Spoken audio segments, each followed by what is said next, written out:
as does the UK. We've got to manage this a great deal better. It's an existential threat that cannot be ignored. Okay, Marvin, what do you say? Well, invariably in these kind of debates, people just say so many different things. You need a paper and pen to track the different lines.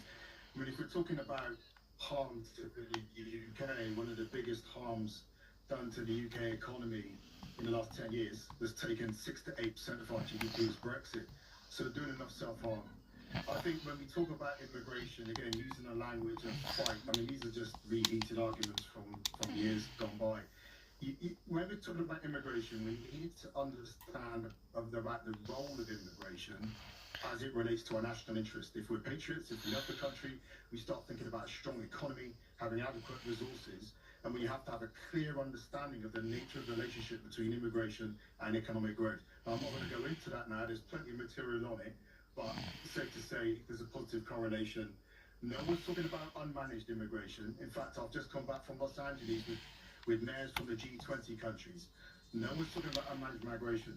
We're actually talking about a proper managed global system in which adequate resources are deployed to the cities so that we can transition migrants into production members of the economy at pace. At the moment, national and international policy undermines that. I think there's one last thing I would just say as well. You have to look at this globally too. You cannot, and it was just perfectly frank silly to think that we can just deal with the movement of human beings simply by looking at existing destination countries.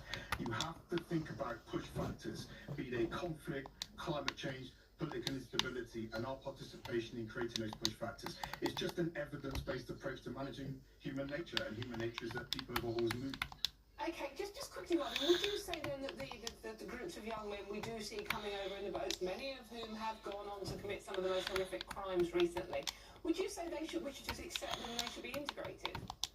Well, I'm always wary, and being a political leader in the past mayor of my city, dealing with a number of sensitive debates, and you being a journalist, and me being a lover of the English language, I'm always very careful about the way we use our words.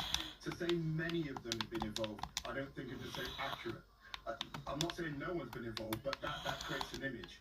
But again, no one's asking for a lack of control and no system. In fact, the mayors I've worked with around the world are asking for more structure and more order. There was a friend of mine in Freetown says, I don't want to lose my people in the first instance.